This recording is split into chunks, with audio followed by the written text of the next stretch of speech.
ओम नमो भगवते वासुदेवाय।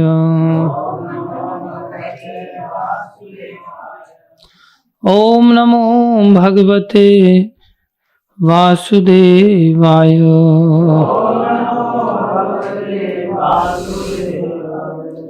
नारायणं नमस्कृत्यं नरं चैव नरोत्तमं देवीं सरस्वतीं व्यासं ततो जयमुदीरये। नष्टप्रायेषु भद्रेषु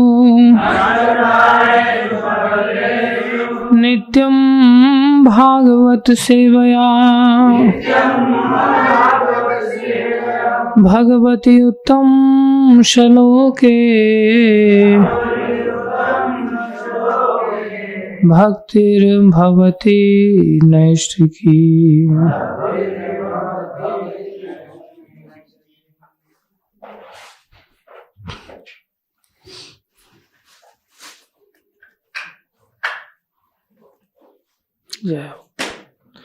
भारः परं पट् किरीटजुष्टं भारं भरं पट्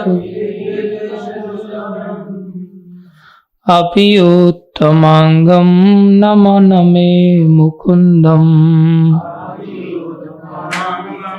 ननमे मुकुन्दं। शावौ करौ नो कुरुते सर्पयाम्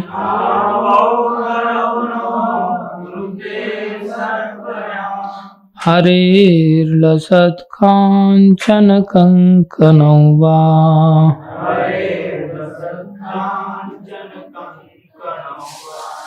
भारः परं पट्टकिरीटजुष्टं भारम्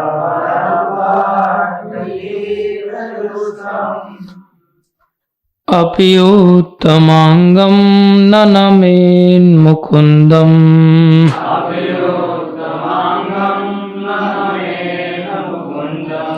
शावौ करौ नो कुरुते सर्पयाम्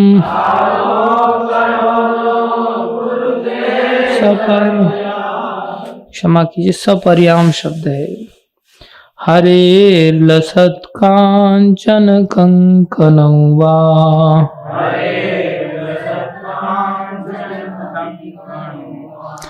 भारः परं पट्टकिरीटजुष्टं भारः परं पट्टकिरीटजुष्टम् अपि उत्तमांगं ननमेन्मुकुन्दम्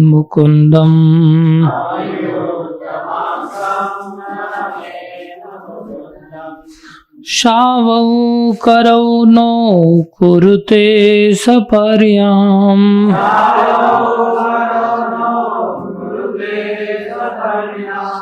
हरेर्लसत्काञ्चन कंकणौ वा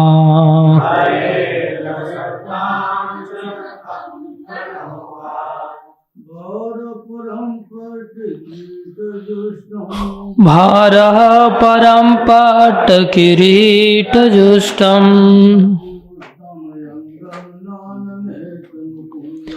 अपि उत्तमांगं ननमेन्मुकुन्दम्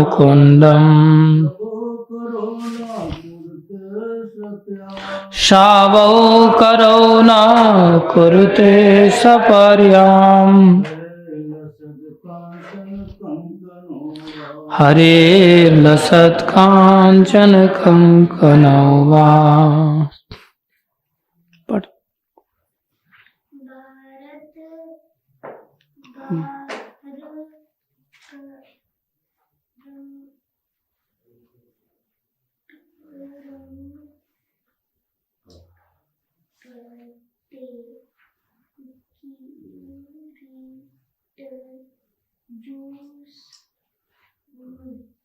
भारः परं पट्टकिरीटजुष्टं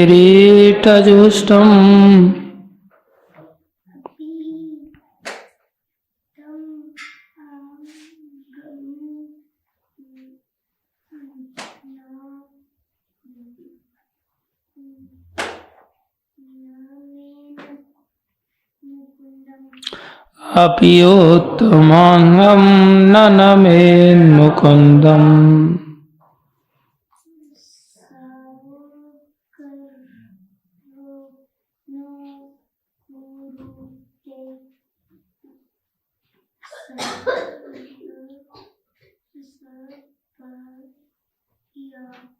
शावो करो नो कुरुते सपर्याम। हरे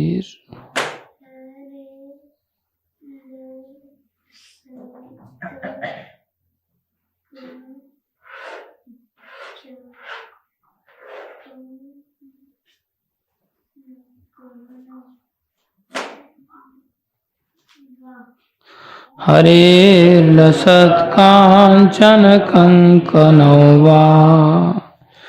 दिन में पूरा दिन कल कौन सा श्लोक पढ़ा जाना है, शाम को कौन सा श्लोक पढ़ा जाना है, उसको पढ़ने का 2-4 बार, और फिर गा के बोलने का, धीरे धीरे पढ़ने का, गा के। लेकिन भारः परम पट्ट किरीट जुष्टम। जो गा रहे ना हम भी, धीरे धीरे करके ऐसे गाने का, ठीक है। और माँ का स्पेशल बना हुआ कुछ नहीं खाने का, ठीक। Good boy. शब्दार्थ भारः बहुत बड़ा बोझ,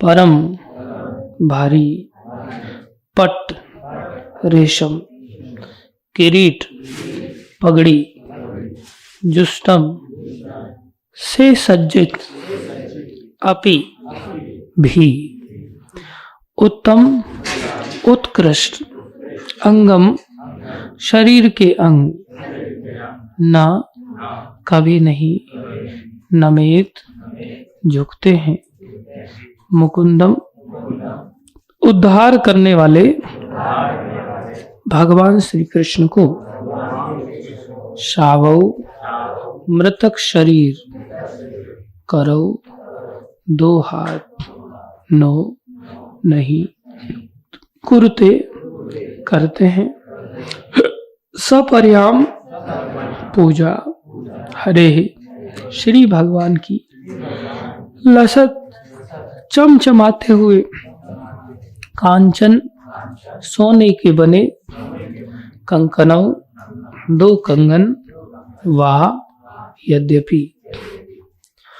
अनुवाद, शरीर का ऊपरी भाग भले ही रेशमी पगड़ी से सज्जित क्यों न हो, किंतु यदि मुक्ति के दाता श्री भगवान के समक्ष झुकाया नहीं जाता तो वह एक भारी बोझ ही है। इसी प्रकार चाहे हाथ चमचमाते कंकनों से अलंकृत हों, यदि भगवान श्री हरि की सेवा में लीन नहीं रहते तो वे मृत पुरुष के हाथों के तुल्य हैं। तात्पर्य, अर्चनीय, वंदनीय, प्रातः स्मरणीय जगत गुरु श्रील प्रभुपाद जी द्वारा श्रील प्रभुपाद की जय।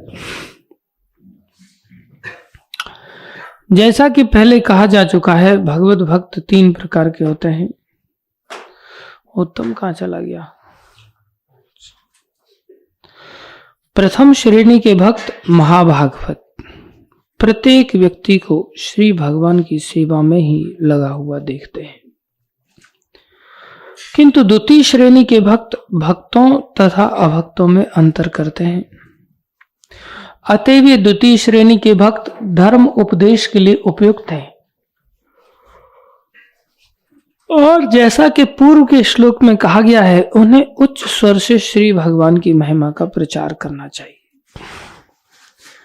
इस श्रेणी के भक्त तृतीय श्रेणी के भक्तों या अभक्तों में से अपना शिष्य बनाते हैं, कभी कभी प्रथम श्रेणी के भक्त भी प्रचार कार्य करने के हेतु द्वितीय श्रेणी में आते हैं, किंतु सामान्य व्यक्ति को जिससे यह आशा की जाती है कि वह कम से कम तृतीय श्रेणी का भक्त तो बन जाए, यहां पर सलाह दी गई है कि वह श्री भगवान के मंदिर में जाए और अर्चा विग्रह के सामने झुके, भले ही वह अत्यंत धनी व्यक्ति हो या रेशमी पगड़ी या मुकुट पहना राजा ही क्यों न हो।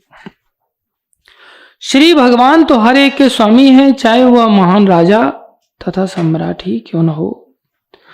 जो लोग संसारी व्यक्तियों की दृष्टि में धनी हैं, उन्हें चाहिए कि वे भगवान श्री कृष्ण के मंदिर में जाएं और नियमित रूप से अर्च विग्रह के समक्ष नतमस्तक हों।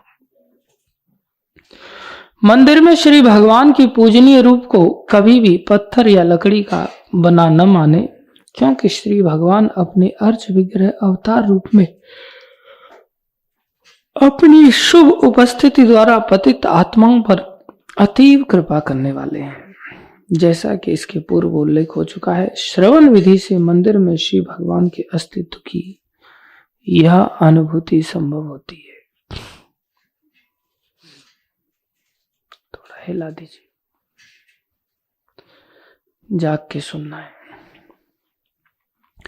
अतः भक्ति के नैतिक कार्यों में पहली विधि श्रवण है, जो अति आवश्यक है। सभी श्रेणी के भक्तों को श्रीमद् भगवद्गीता तथा श्रीमद् भागवतम जैसे प्रामाणिक स्रोतों से श्रवण करना अनिवार्य है। जो व्यक्ति अपने भौतिक पद से गर्वित होकर मंदिर में श्री भगवान के अर्च विग्रह के समक्ष नतमस्तक नहीं होता, या जो मंदिर पूजा के विज्ञान से अनभिज्ञ रहकर उसका तिरस्कार करता है, उसे यह जान लेना चाहिए कि उसकी यह पगड़ी या मुकुट उसे भवसागर में और अधिक डुबोने में ही सहायक बनेंगे।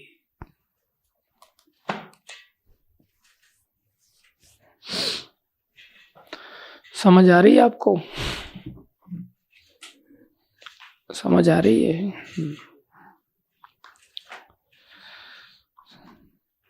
यदि डूबते व्यक्ति के सिर पर भारी बोझ हो तो वह बिना भार वाले व्यक्ति की अपेक्षा अधिक तेजी से डूबेगा।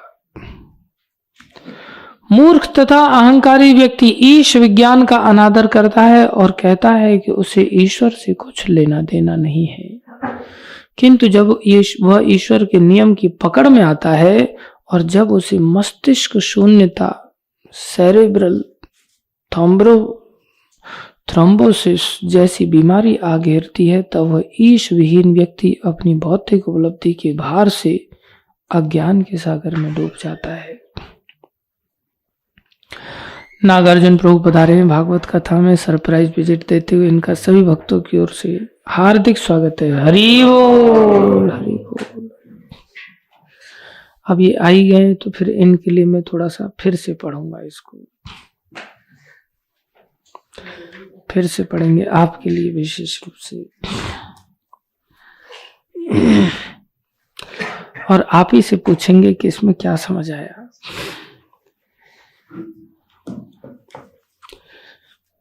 आप लोग सोच रहे होंगे इतना पढ़ने के बाद फिर से इनके लिए क्यों पढ़ा जाता है। ये विशेष व्यक्ति हैं, इसलिए इनके लिए पढ़ा जा रहा है। जैसा कि पहले कहा जा चुका है, भगवत भक्त 3 प्रकार के होते हैं। थोड़ा इधर हो जाइए जिससे मैं आपके दर्शन कर सकूं। हाँ, नहीं ठीक है, तो कोने में घुस जाएंगे यहाँ, ठीक है।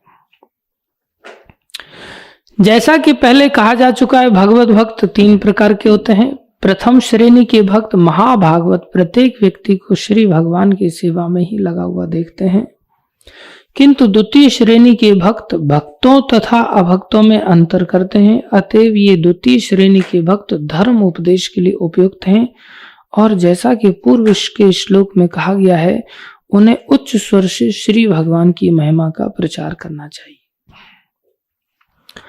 इस श्रेणी के भक्त तृतीय श्रेणी के भक्तों या अभक्तों में से अपना शिष्य बनाते हैं। कभी कभी प्रथम श्रेणी के भक्त भी प्रचार करने के हेतु द्वितीय श्रेणी में आते हैं, किंतु सामान्य व्यक्ति को जिससे यह आशा की जाती है कि वह कम से कम तृतीय श्रेणी का भक्त तो बन जाए। यहाँ पर सलाह दी गई है कि वह श्री भगवान के मंदिर में जाए और अर्च विग्रह के समक्ष झुके, भले ही वह अत्यंत धनी व्यक्ति हो या रेशमी पगड़ी अथवा मुकुट पहना राजा ही क्यों न हो। श्री भगवान तो हर एक के स्वामी हैं, चाहे वह महान राजा तथा सम्राट ही क्यों न हो। जो लोग संसारी व्यक्तियों की दृष्टि में धनी हैं, उन्हें चाहिए कि वे भगवान श्री कृष्ण के मंदिर में जाएं और नियमित रूप से अर्च विग्रह के समक्ष नतमस्तक हों।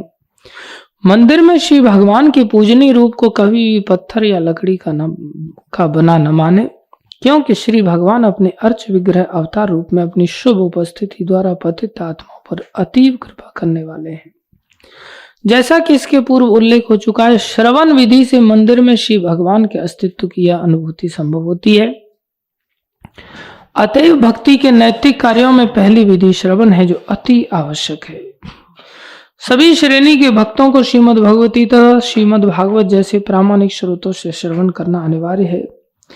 जो व्यक्ति अपने भौतिक पद से गर्वित होकर मंदिर में श्री भगवान के अर्च विग्रह के समक्ष नतमस्तक नहीं होता, या जो मंदिर पूजा के विज्ञान से अनभिज्ञ रहकर उसका तिरस्कार करता है, उसे यह जान लेना चाहिए कि उसकी यह पगड़ी या मुकुट उसे भवसागर में और अधिक डुबोने में सहायक ही होंगे। यदि डूबते व्यक्ति के सिर पर भारी बोझ हो तो वह बिना भार वाले व्यक्ति की अपेक्षा अधिक तेजी से डूबेगा।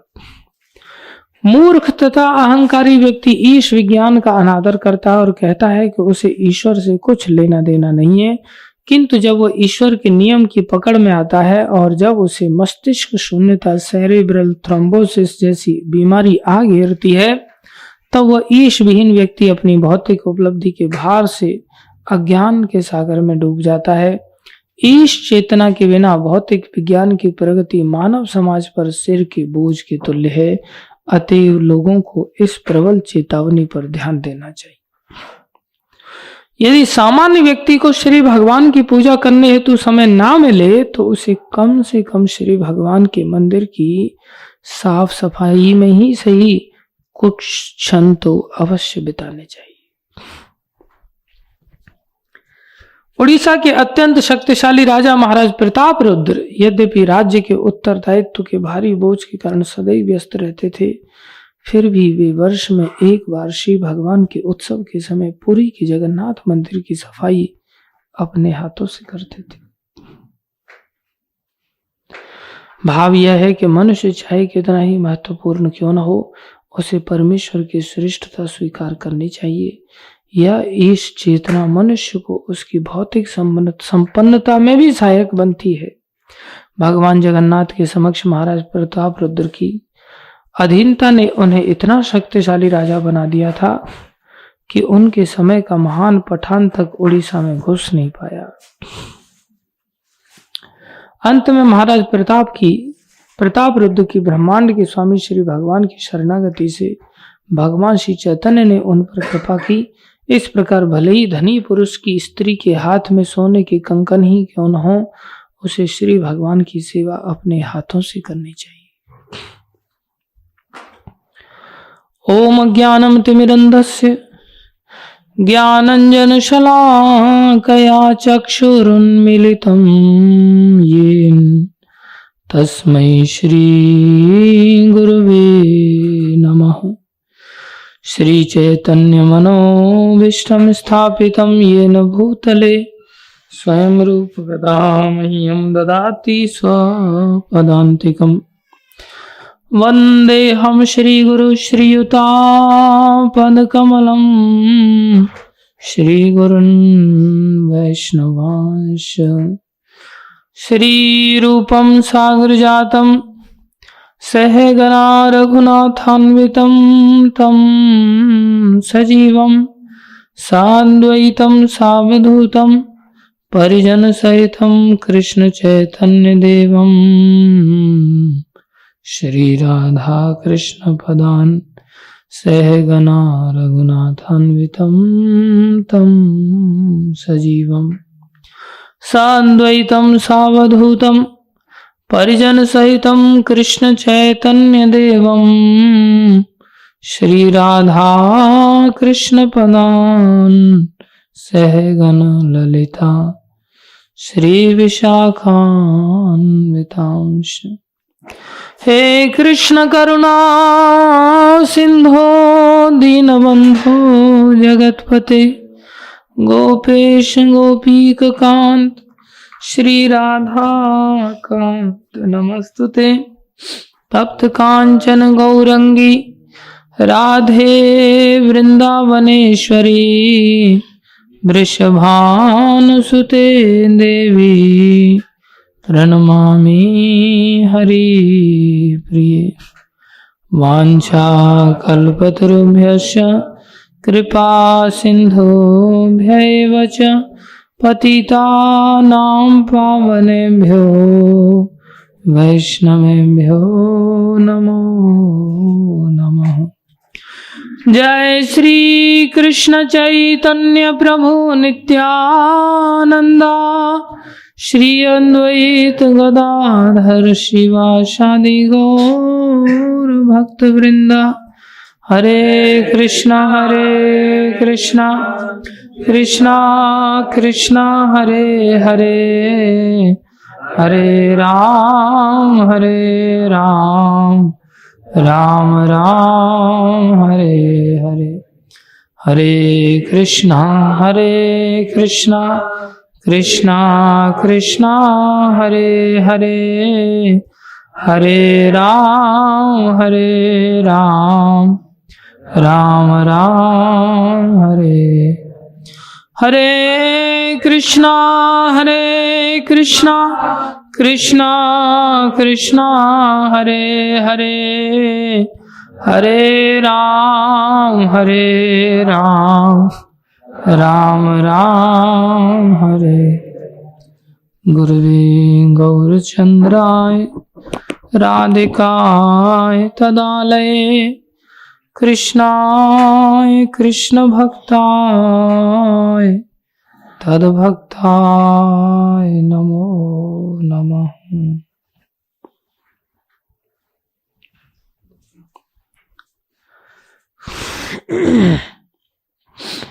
हरे कृष्णा। आप सभी भक्तों का हार्दिक अभिनंदन है, स्वागत है।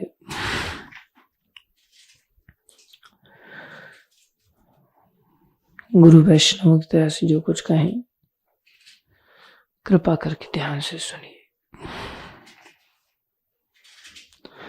देखो, हम सभी जो जीव हैं, हमारी उत्पत्ति भगवान की तटस्थ शक्ति से होती है। इसलिए कहा जाता है जीवेर स्वरूप होय कृष्णेर नित्य दास। आगे क्या है? कृष्णेर तटस्था शक्ति भेद अभेद प्रकाश। हम सभी कृष्ण की तटस्था शक्ति हैं, कृष्ण की अनंत शक्तियां हैं। वैसे उन शक्तियों को 3 शक्तियों में विभाजित किया जाता है। अंतरंग शक्ति, बहिरंग शक्ति और तटस्था शक्ति। अंतरंग शक्ति का भी विस्तार अनंत है, बहिरंग शक्ति का भी विस्तार अनंत है, और जो बीच की शक्ति है तटस्था शक्ति, उसका भी विस्तार अनंत है। क्या कोई जीवों को गिन सकता है कि जीव कितने हैं? कोई नहीं गिन सकता। एक सुई की नोक के ऊपर भी इतने जीव वास करते हैं कि हम गिन नहीं सकते। सुई की नोक के ऊपर ऐसे ऐसे सूक्ष्म जीव होते हैं।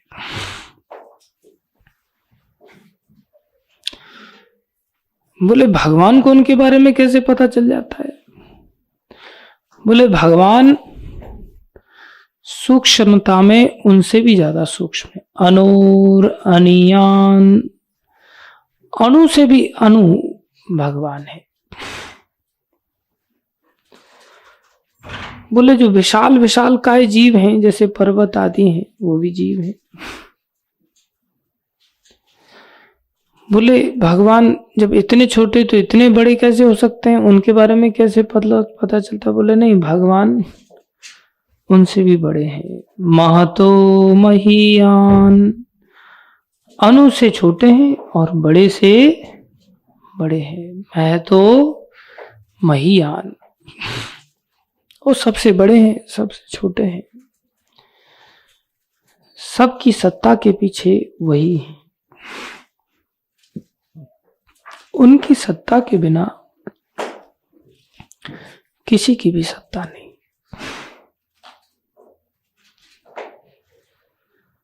वो सब कुछ करने में समर्थ है।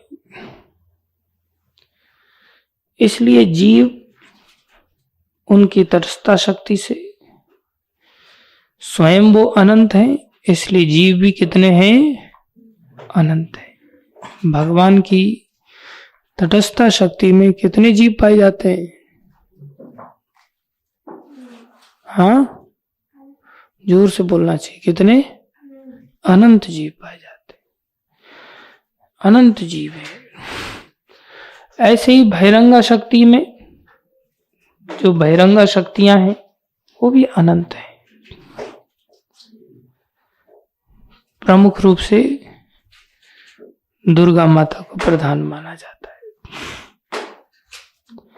जीवों में पहले जीव ब्रह्मा जी को प्रधान माना जाता है। जैसे नगर के लोग होते हैं, उसमें जो मेयर होता है वो first person of the city कहलाता है। First person of the country जो प्रेसिडेंट होता है। फर्स्ट लेडी जो प्रेसिडेंट होता है उसकी वाइफ होती है। ऐसे ही जीवों में फर्स्ट लिविंग एंटिटी ब्रह्मा होते हैं, प्राइम लिविंग एंटिटी ब्रह्मा होते हैं। भगवान की जो बाहर की शक्ति है, जो बाहर का कंट्रोल देखती हैं, वो भी भगवान की अनंत शक्ति होती हैं। उनमें से प्राइम शक्ति दुर्गा माता कहलाती है, जो संसार रूपी दुर्ग को, संसार रूपी किले को कंट्रोल करने के लिए त्रिशूल धारण करती हैं।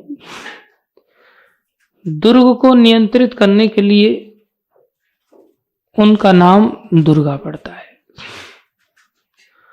और जो अंतरंग शक्ति है वो भी भगवान की अनंत शक्तियां विस्तार के रूप में अंतरंग शक्ति के अंतर्गत पाई जाती हैं।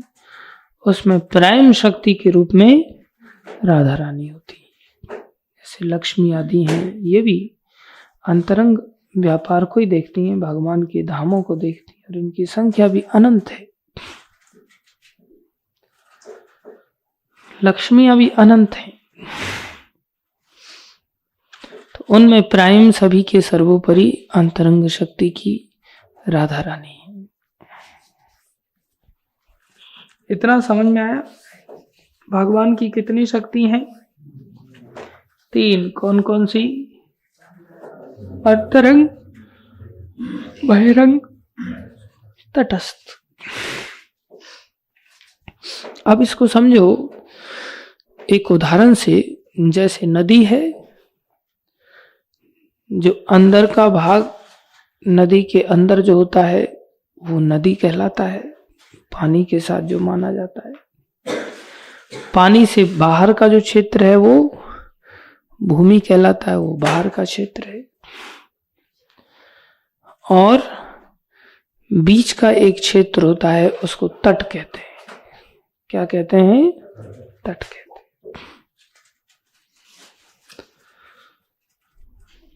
तो तट एक बहुत बारीक लाइन होती है। तट क्या कहलाता है? जो पानी और भूमि उन दोनों को विभाजित करती है, अलग अलग करती है कि हाँ यहां से नदी चालू हो गई और यहां से जमीन चालू हो गई। उस बीच की जो रेखा है उसको क्या कहते हैं? तट कहते हैं। जीव जो रहता है वो नदी में भी पाए जाते हैं कुछ जीव, और कुछ जीव बाहर भूमि पर भी पाए जाते हैं। ऐसे ही कुछ जीव अंतरंग शक्ति के अंतर्गत पाए जाते हैं, कुछ जीव बहिरंग शक्ति के अंतर्गत पाए जाते हैं। तो बहिरंग शक्ति कौन है? दुर्गा माता। और अंतरंग शक्ति कौन है? राधा रानी। तो बहिरंग शक्ति के हाथ में क्या है? त्रिशूल। शूल माने कांटा, चुभने वाली वस्तु। त्रिशूल मतलब जो 3 प्रकार के शूल रखती है, त्रिशूल कहते हैं। उनके हाथ में तलवार है, उनके हाथ में ढाल है, उनके हाथ में चक्र है, उनके हाथ में अन्य भी वस्तुएं हैं। 8 भुजाओं से वो इस प्रकार के अस्त्र शस्त्र धारण करते हैं। शेर की सवारी है उनकी। और जो राधा रानी है, जो अंतरंग राज्य को संभालती हैं, उनके हाथ में क्या है? त्रिशूल है, तलवार है, शेर की सवारी है क्या उनकी? उनके हाथ में क्या है फिर? उनके हाथ में फूलों की माला रहती है जो भगवान के लिए होती है। उनका हाथ आशीर्वाद की मुद्रा में होता है, आशीर्वाद देने के लिए होता है। तो कौन सी वाली शक्ति अच्छी है?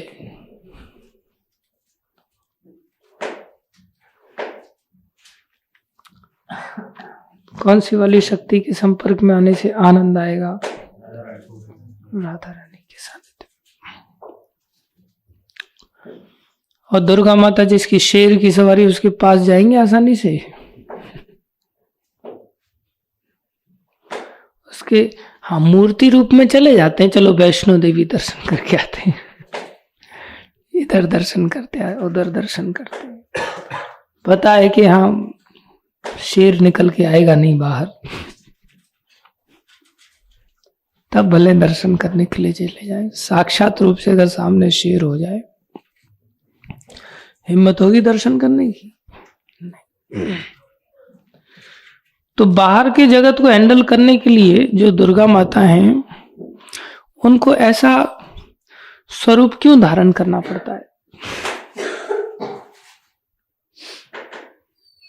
उन्होंने ऐसा स्वरूप कब धारण किया था, याद है? असुरों का संहार करने के लिए। कब किया था? महिषासुर के लिए। उन्होंने ऐसा स्वरूप धारण किया था जब कंस के हाथ से वो छूटी थी, याद है? कंस के हाथ से जब छूटी तो सबसे पहला काम, वो कंस तो उनको मारने जा रहा था। कंस बोला मूर्ख, माता बोली छोटी सी बालिका स्वरूप था,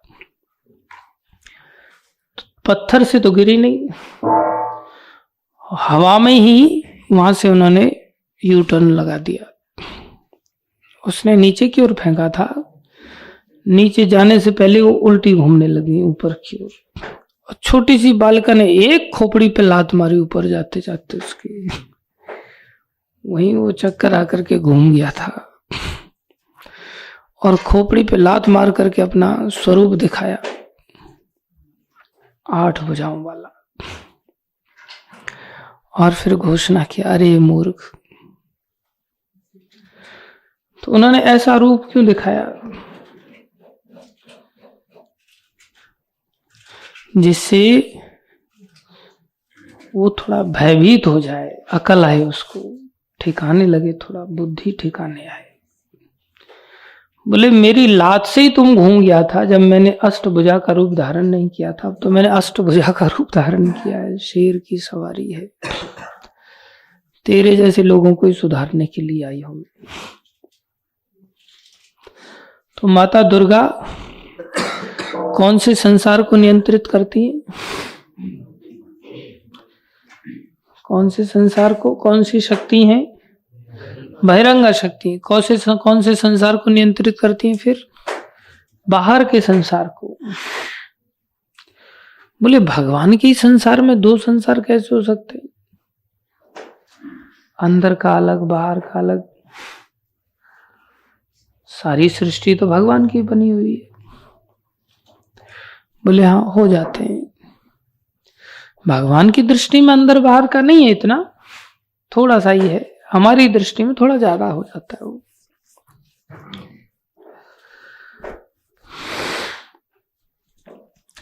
जैसे सरकार की दृष्टि में जो सरकार की जुरिडिक्शन में एरिया आता है वो सरकार के अंदर का क्षेत्र माना जाएगा ना, और जो कैद खाना है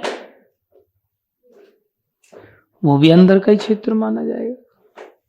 लेकिन फिर भी कैदियों को सरकार बहुत ज्यादा फोकस नहीं करती, उनको एक प्रकार से बाहर का मानती है। और कैदी भी ऐसी आशा नहीं करते कि जो सुविधाएं अंदर के लोगों को मिल रही है वो हमें भी मिले।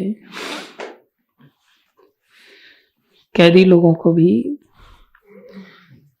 ये अकल होती है कि हाँ वो लोग अलग हैं जो बाहर हैं, मतलब शब्दों की दृष्टि से समझने की चेष्टा कीजिए, जो अंदर हैं सरकार के और हम सरकार से बाहर हैं, हमें पुलिस कंट्रोल करती है। तो अंदर बाहर का जो अंडरस्टैंडिंग है ये हम जीवों के लिए है। भगवान की अध्यक्षता में तो ये संसार भी काम करता है, इसलिए तो उनके अंतर भी है, लेकिन उतना नहीं करता। उसके लिए भगवान ने माया शक्ति को नियुक्त किया, ये तुम देखो। तो माया शक्ति ने देखा यहां जो बाहर के जो जीव हैं, जैसे जेल के जो जीव हैं, वो सुधरे हुए लोग नहीं होते, बिगड़े हुए रहते हैं। तो उनको सुधारने के लिए वो ऐसा वेश लेती है। इसको कहते हैं लातों के भूत। हम सभी कौन से भूत हैं? इस भौतिक संसार के लातों के भूत।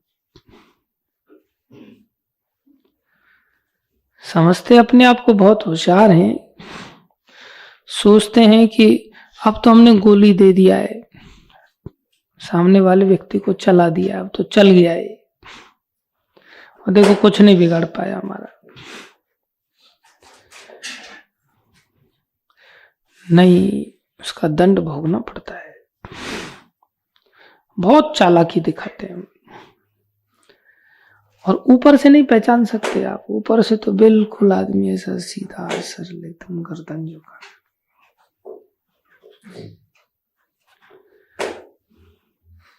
और कार्य सारे नियम तोड़ने वाले होते हैं। और ऊपर से नहीं बोलते, कई बार अंदर से बोलते, कर लो जो करना है। क्या करोगे हमारा? उसके लिए माया शक्ति बोलती मैं हूं ना, मैं बताती हूं क्या करूंगी। मैं तुम्हें 3 प्रकार के शूल दूंगी, त्रिशूल। उसको कहते हैं आदि भौतिक कष्ट, आदि दैविक कष्ट, आदि आत्मिक कष्ट। 3 प्रकार के कष्ट देती है दुर्गा माता। आदि भौतिक कष्ट जो हमारे जीवन में दूसरे जीवों द्वारा दिए जाते हैं। मच्छर परेशान कर रहा है, नाते रिश्तेदार परेशान कर रहे हैं, भाई बंधु परेशान कर रहे हैं, पत्नी परेशान कर रही है, बच्चे परेशान कर रहे हैं, मक्खी बार बार आके नाक पे बैठती, उड़ाओ फिर भी नाक पे आके बैठती। एक तो पहले ही घाव हो गया, ऊपर से मक्खी उसी पे आकर के बैठेगी। जले पे मिर्च छिड़कना, नमक छिड़कने जैसा काम होता है। ऐसे जीव बहुत परेशान करते हैं। तरह तरह के जीव होते और उनको ऐसा लगता है हम थोड़ी परेशान कर रहे हैं, हम तो ठीक कर रहे हैं। कल हम एक व्यक्ति से बात कर रहे हैं और वो व्यक्ति से वार्ता हो रही है। बीच में एक मंदिर का भक्त बार बार बीच में अपनी टांग अड़ा रहा है, चलती गाड़ी में चढ़ रहा है। बार बार चलती गाड़ी। हम जब दो लोग बात कर रहे हैं तो तीसरे व्यक्ति को टांग अड़ाने की क्या जरूरत है? तीसरा व्यक्ति बार बार ये दर्शा रहा है, वो प्रश्न कर रहा है कि आपकी नजर में कोई सिद्ध महात्मा है जो किसी के अंदर अगर कोई भूत प्रेत बाधा अगर घुस जाए तो उसको दूर किया जाए। तो उसने ये प्रश्न किया और तीसरा व्यक्ति मंदिर का वो उसमें चलती गाड़ी में चढ़ा। बोले तुमको कैसे पता चलेगा सिद्ध कौन है? अरे तुमसे पूछ नहीं रहा है, तुम बताने वाले नहीं हो, लेना दे, फिर भी चलती गाड़ी में चढ़ना। तो बोला मैं नहीं जानता, इसके लिए तो मैं प्रभु जी से पूछ रहा हूं कि सिद्ध कौन है, कोई है आपकी नजर में ऐसा सिद्ध महात्मा? फिर वो घुमा फिरा करके अरे प्रभु जी सिद्ध हैं, यहां तक बोला। अरे प्रभु जी सिद्ध हैं, तुम इधर उधर क्या भटक रहा है? ऐसा हो बीच पिन मारे जा रहा है। इच्छा तो ऐसी हो रही थी कि उसी समय में अपनी सिद्धाई दिखा दूं उसको।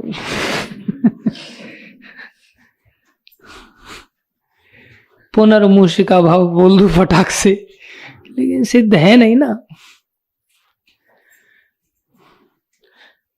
और वो ऐसा सोच रहा है कि मैं प्रभु जी का विशेष सम्मान कर रहा हूं और देखो प्रभु जी को सिद्ध महात्मा मैंने सिद्ध कर दिया, घोषित कर दिया, और प्रभु जी को बहुत अच्छा लग रहा होगा। लोग ऐसे भी थे जिन्होंने प्रभुपाद जी के जीते जी लोग प्रभुपाद जी को भगवान कहने लग गए थे। प्रभुपाद जी को बहुत बुरा लगा, लगना भी चाहिए, अरे भगवान भगवान।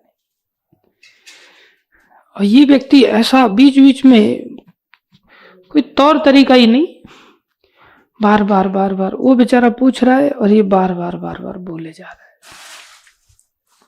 मुझे काफी धैर्य की परीक्षा देनी पड़ रही है। और ये बार बार एक ही बात घुमा करके कह रहा है, तुम्हें नहीं पता प्रभु जी कितने बड़े सिद्ध हैं। मैं सोचता हूं मैं इतना बड़ा सिद्ध हूं तो 25 लाख की उधारी क्यों चल रही है मेरे सर पे? फटाक से सिद्धाई में सब उधारी चुक गई होती। मैं सोचता हूं इतना बड़ा सिद्ध हूं तो मेरे पास एक दो ऐसे भक्त हैं, उनके ऊपर मेरी सारी सिद्धियां लौट लौट के वापस आ जाती हैं मेरे सर पे। उनके सामने मैं नतमस्तक हो गया हूं, नाम नहीं बताऊंगा, लेकिन अभी भी नहीं हुआ हूं नतमस्तक पूरी तरह से। तो मैं सोचता हूं मेरी सिद्धि किधर चली गई? एक ही व्यक्ति के ऊपर दिखाई देती है क्या, बाकी कहीं दिखती नहीं है क्या? वो बार बार बोले जा रहा है। मैं उसको समझाना चाह रहा हूं, लेकिन फिर मैं सोच रहा हूं बाहर का व्यक्ति है, इसके सामने बेचारे को क्या बोलूं।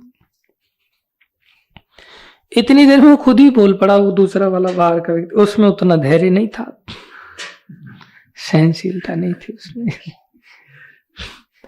तो खुद ही बोल, आप चुप रहिए ना, बीच में क्यों बोल रहे हैं?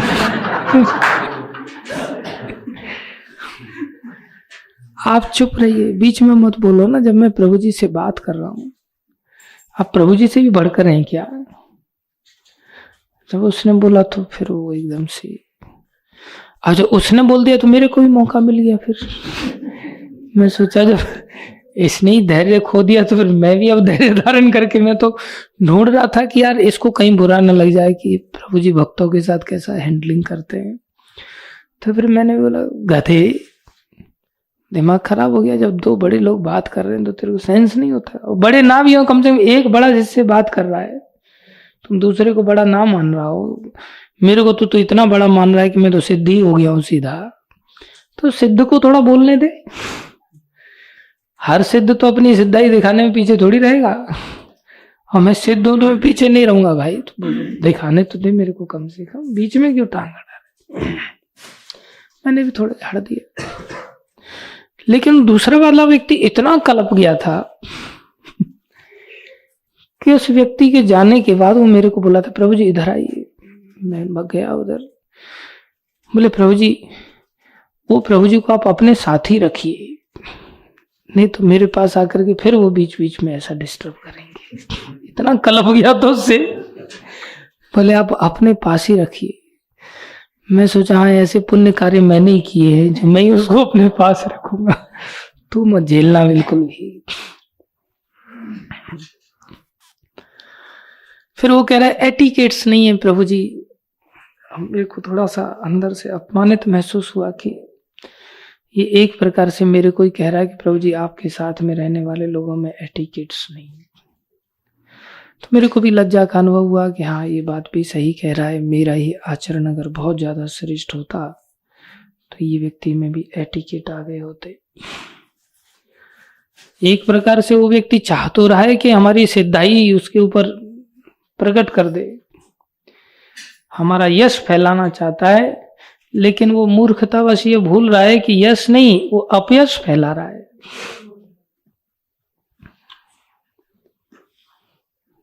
होशियार समझ रहा है अपने आप को, लेकिन सेंस नहीं है कि वो इनडायरेक्टली वो हमारा ही अपमान करके चला गया। प्रभु जी एटिकेट नहीं है, अभी एटिकेट नहीं सिखा पाया। हमें वो बात बड़ी छू करके चली गई, मतलब बात सही है। फिर विचार किया, तब मन में विचार आया कि संसार के जीव हैं, भौतिक संसार के जीव हैं, बातों के भूत नहीं है। हम सभी किसके भूत हैं? आप तो है नहीं इसलिए बोलने के लिए तैयार नहीं है ना। हम सब किसके भूत हैं? लातों के भूत हैं। तूने तो बोला ही नहीं, क्योंकि तू तो लातों से भी सुधरता नहीं, तेरे को तो करंट देना पड़ता है, इसलिए नहीं बोला ना। 440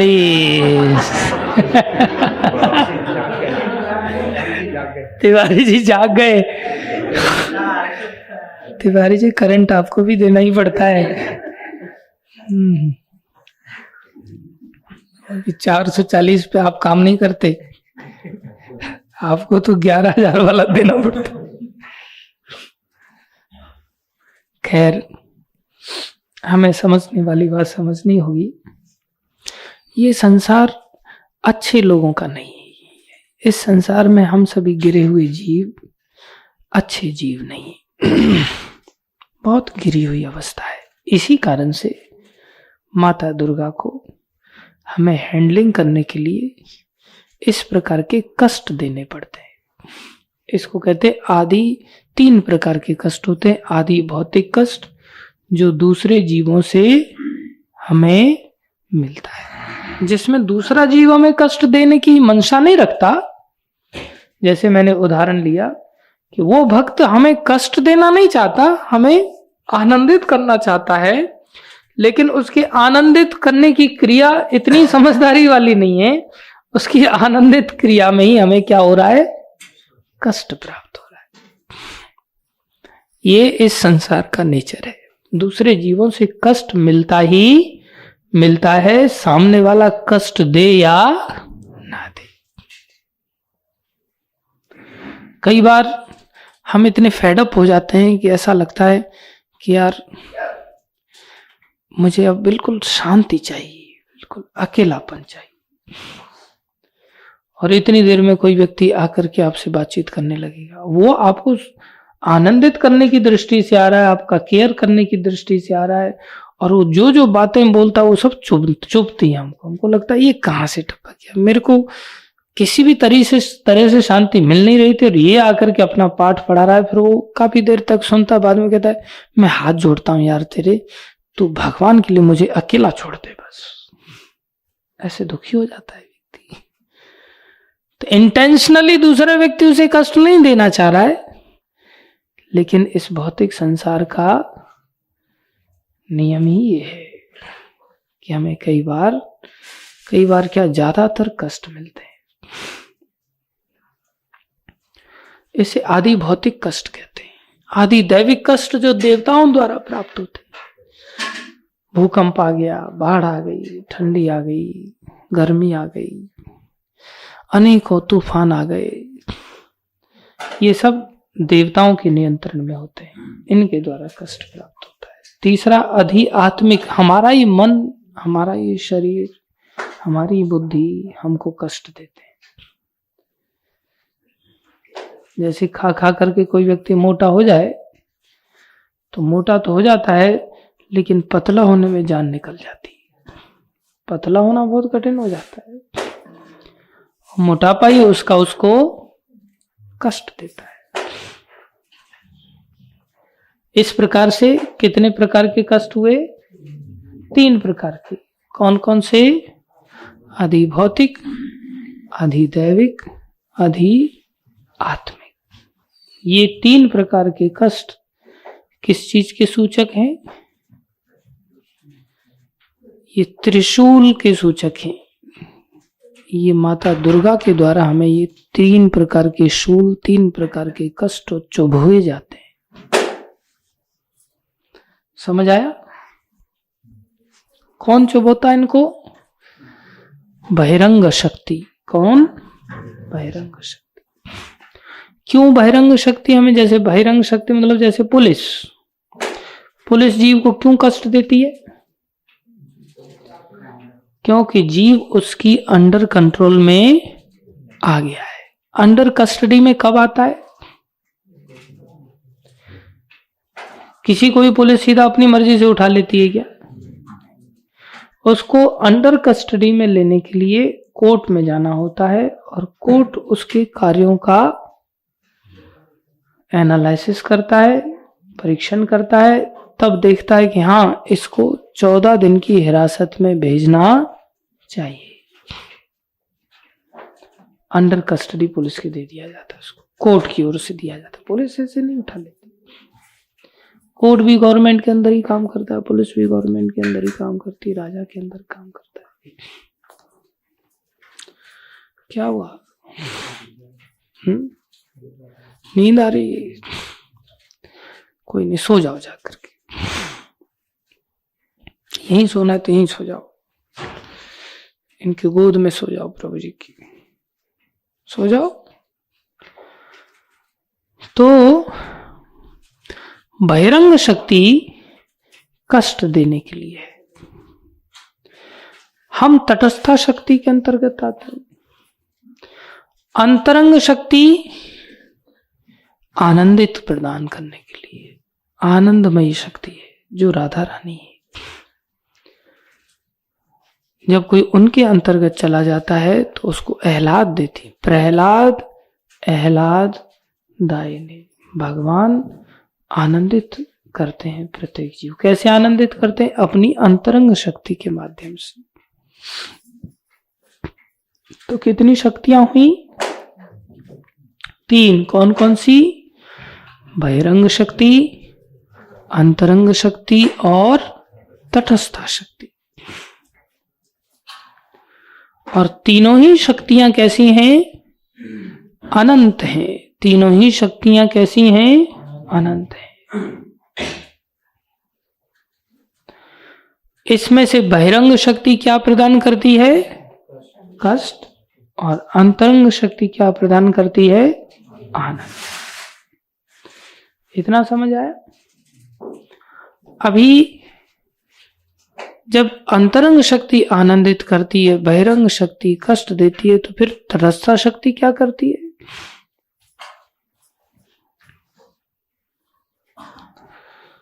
तटस्था शक्ति जो जीव कहलाती है, ये बीच की शक्ति है। और बीच की शक्ति होने के कारण इसके पास थोड़ी स्वतंत्रता होती है। क्या होती है?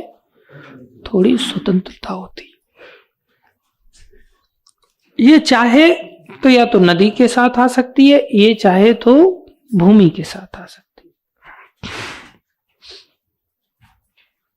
समझ में आ रहा है?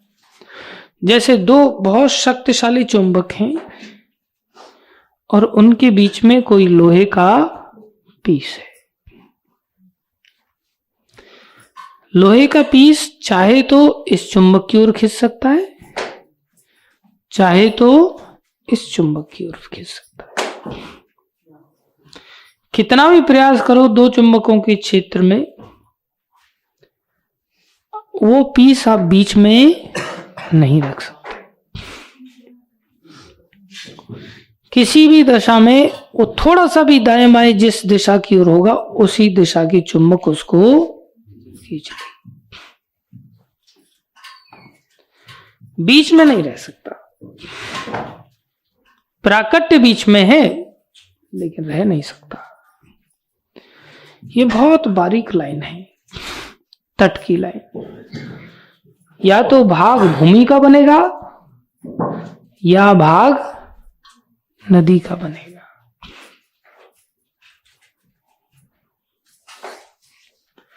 अभी इसमें एक तो है कि बना लिया जाए भाग, जिसको बनाना है। नदी को अपना भाग बनाना है तो नदी उफन के आ जाए, अपना भाग बना ले। भूमि को अपना भाग बनाना है तो नदी को सुखा दो, भूमि का भाग बन जाएगा। लेकिन उसमें स्वतंत्रता नहीं रहती। हम वो शक्ति हैं कि शक्ति मतलब कुछ ताकत है हमारे अंदर भी, बहुत थोड़ी सी स्वतंत्रता की ताकत है। तो 3 डिग्रियां हुई शक्ति की। बहिरंग शक्ति जिसको जड़ शक्ति भी कहते हैं, अंतरंग शक्ति वो भगवान की दिव्य शक्ति है, तटस्थता शक्ति वो भगवान की चेतन शक्ति है। अभी इस क्रम से देखा जाए तो अंतरंग शक्ति सर्वश्रेष्ठ, उससे कम तटस्थता शक्ति और उससे भी निकृष्ट बहिरंग शक्ति। समझ में आया? तो बहिरंग शक्ति इंफीरियर पोटेंसी है। कैसी है? इंफीरियर। अंतरंग शक्ति सुपीरियर पोटेंसी है। तटस्था शक्ति मार्जिनल पोटेंसी है। मार्जिनल होने के कारण ये बहिरंग से तो सुपीरियर है लेकिन अंतरंग से इंफीरियर है। समझ आया? इसलिए इसके लिए फायदे का सौदा कहां है? इंफीरियर अर्थात अंतरंग से, सुपीरियर अर्थात बहिरंग से। तो बहिरंग से सुपीरियर है तो फिर तो इसको और सुपीरियरिटी की ओर जाना चाहिए या उसके नीचे चले जाना चाहिए? सुपीरियरिटी की ओर जाना चाहिए। समस्या कब होती है? जब ये सुपीरियर होते हुए भी बहिरंगा से और फिर भी ये उसके अंतर्गत चली जाती है तो ये इंफीरियर इसके ऊपर हावी हो जाती है, फिर इसके लिए दुख का कारण बन जाता है। इसको सुपीरियर शक्ति के अंतर्गत जाना चाहिए, वहां से इसकी सामर्थ्य और बढ़ जाएगी, तब कल्याण का रास्ता खुलता है। अब दोनों ही शक्तियां शक्तिशाली हैं, अंतरंग भी और बहिरंग। कोई सोचे बहिरंग शक्ति के अंतर्गत जाने के लिए बहुत कष्ट उठाने पड़ेंगे, बहुत मेहनत करनी पड़ेगी, या अंतरंग शक्ति के अंतर्गत जाने के लिए बहुत मेहनत करनी पड़ेगी। सुबह जल्दी उठना पड़ेगा, ठंडे पानी से नहाना पड़ेगा, न जाने कितना चीजों को सहन करना पड़ेगा। सर्दी, गर्मी, भूख, प्यास, मान, सम्मान, अपमान, सब चीजों का त्याग करना पड़ता है। परिवार, धन, दौलत, सब चीजों का त्याग करके अंतरंग शक्ति के अंतर्गत पहुंच पाएंगे, तब जाकर के अंतरंग शक्ति प्राप्त होगी। बोले नहीं, ऐसा नहीं। ऐसा तो जीव के अंदर सामर्थ्य भी नहीं जो ऐसा कर सके खुद से। ऐसा नहीं है। होता क्या है, बहिरंग शक्ति की ओर अपनी स्वतंत्र इच्छा का उसने थोड़ा सा, अब उसके अनुसार तो उसको सदुपयोग लग रहा है, लेकिन एनालिसिस के अनुसार देखा जाए तो सुपीरियर एनर्जी की ओर न जाकर के अगर वो इधर जा रहा है तो दुरुपयोग है वास्तव में। तो उसने थोड़ा सा दुरुपयोग किया नहीं कि बहिरंग शक्ति उसको फटाक से खींच लेती है, खींच लेती है, उसमें ताकत है खींचने की, आकर्षण शक्ति है। और उस आकर्षण से उससे वो सब कुछ सहन करा लेती है, उसको करना पड़ता नहीं, अपने आप उससे वो सब कुछ करा लेती। और दूसरी ओर अगर अंतरंग शक्ति की ओर थोड़ा सा जीव तटस्थता शक्ति में स्वतंत्रता का सदुपयोग करते हुए थोड़ा सा अगर झुक जाता है तो उधर भी वो फटाक से खींच लेती है, उधर भी खींच जाता है। ये सत्य है। एक भक्त बालक, ये हमारा एक रासौली में सेंटर है, तो वहां एक गांव का लड़का मंदिर से थोड़ा जुड़ गया, उसके माता पिता ने भी भेज दिया, तो उसमें इतना परिवर्तन आने लग गया कि वो कहने लगा मैं प्रभु जी फुल टाइम हो जाता हूं। मैं जानता था उसी गांव में हमारा सेंटर है, उसी गांव के बच्चे को फुल टाइम करने में थोड़ा तो विरोध उत्पन्न होगा, नया नया सेंटर खुला तो कठिनाई हो सकती थी। तो हमने उसको फुल टाइम के लिए तुरंत उठा के नहीं लाए, लेकिन हमने सोचा शुरुआत तो करनी चाहिए कहीं ना कहीं, भगवान की सेवा के लिए जीव बनाए। तो हम उसको 2 दिन के लिए ऐसे घुमाने के लिए उठा के ले आए। अचानक से उसकी माँ को उसने बताया नहीं, पिताजी को बताया नहीं, तो पिताजी की सांस उखड़ती थी, तो एकदम से सांस उखड़ आई, सारी रात सांस परेशान हो गए। उनके घर से भोजन पानी भी जाता था भक्तों के लिए, दूध भी जाता था भक्तों के लिए, मतलब वो खुद से देते थे, भक्त लोग खरीदते नहीं थे। चपाती बना के मधुकरी के रूप में वो घर वाले पहुंचाते थे, भक्तों से इतना प्यार करते थे वो लोग। और ये लड़का तो मैक्सिमम मंदिर में रात को रुक भी जाता था, और माता पिता कहते थे यहाँ भक्त लोग नए नए आए हैं, इनके पैर थोड़े से जम जाए यहाँ, इसलिए आश्रम के लोग हैं, इनकी सहायता करनी चाहिए। तो सहायता करते थे, पुण्य का काम है। अब हम जैसे ही उसको उठा करके अचानक से ले आए तो उनकी तो सांस उखड़ के आ गई। बोले मेरा बेटा, बाइक उसने आश्रम में ही छोड़ दिया, घर पे फोन तक नहीं किया उसने, हम सीधा गाड़ी लेके गए, 2-4 बातें किया, उसको गाड़ी में बिठा करके लेकर के आ गए। अब तो दूसरे दिन उसकी माँ सीधी आश्रम पे पहुंच गई और रोना धोना पागलों की तरह चालू हो गया, और डंडा लेकर के गई और भक्तों को कहने लगी ये देखो मैं इससे अपना सर फोड़ डालूंगी अगर मेरा बेटा 2 घंटे के अंदर अंदर वापस नहीं आया तो। ये आप लोगों की जो समाधि यहाँ बनी हुई है ना, इनसे सर फोड़ूंगी और यही मंदिर में आग लगा के मरूंगी मैं। मेरा पति रात भर परेशान है और मेरे बच्चे से बात कराओ, कहाँ ले गए मेरे बच्चे को, कहाँ भगा दिया, ऐसा वैसा। फोन आया उसका तो मैंने बात कराया, तो रोना धोना चालू हो गया। तू कहाँ चला गया, मैंने तेरे को पाल पोस के अपने पेट से जन्म दिया था, इतने बड़ा किया, तेरे को जवान बनाया, तूने मेरे को पूछा तक नहीं, और तू कहाँ चला गया अचानक से। जरूर इन्होंने तेरे को प्रसाद खिलाया है, ये लोग मीठी गोली खिला खिला करके पता नहीं प्रसाद में क्या मिला दिया, ऐसा मिला करके खिला दिया, पता नहीं फूलों में क्या मिलाते हैं ये लोग, ऐसा चीज सूंघा देते हैं, समझ नहीं आता। और इन बच्चों को फिर मेरे से बात करने लगी उसकी माँ, प्रभु जी आप ही संभालो, तो मैं बात बोलो, बोलो माता। प्रभु जी रोना धोना चालू हुआ, मेरे को हंसी आने लगी। आप हंस रहे हो, मेरी जान से जा रही है, मैं मर जाऊंगी, पत्थर से सर फोड़ूंगी, या मैं डंडा लेके आई हूं, आप अपने भक्त से पूछ लो। ये देखो मेरे को क्या पता था, मैं तो सोचती थी चलो इन भक्तों का भला हो जाए, इसलिए मैं उसको यहाँ मंदिर में छोड़ती थी, लेकिन वो अचानक से बाइक छोड़ गया, मित्रों के फोन नहीं उठा रहा है, किसी के फोन नहीं उठा रहा है, हमसे बातचीत नहीं कर रहा, आपने क्या खिला दिया क्या पिला दिया उसको। और आप लोग ऐसा ही करते हैं। मतलब मैंने तो ऐसा कभी नहीं कहा, ऐसा कभी कुछ किया नहीं। अरे यहाँ जितने भी ये पिल्ला रह रहे हैं ना आपके, ये सब जवान जवान पिल्लाओं को आप घेर घेर के लाते हो इधर उधर से, और किसी को कहीं भगा देते हो, किसी को कहीं रख देते हो, किसी को कहीं रख देते हो। इनके भी माता पिताओं की, ये सब बेचारे जवान जवान नौजवान पिल्ले हैं, और आपके कहने पर मैं बोला, मैं थोड़ी अब 17 साल 18 साल का, बोले ये सब जवान पिल्ले बेचारे, और आप लोग खिला देते हो, इसलिए आप ही के गीत गाते हैं। किसी को आप कहीं रख देते हो, किसी को कहीं रख देते हो। बेचारों पे कितना अत्याचार हो रहा है, यहाँ बाथरूम नहीं, टॉयलेट नहीं, फिर भी आपके एक इशारे पर ये लोग यहाँ से कहीं जाते नहीं है, यहीं पर पड़े रहते हैं।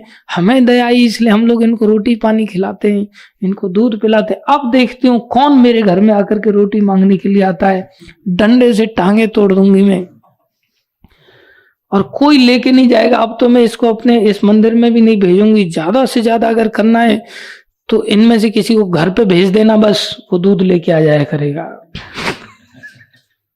इतना भी कह रही है।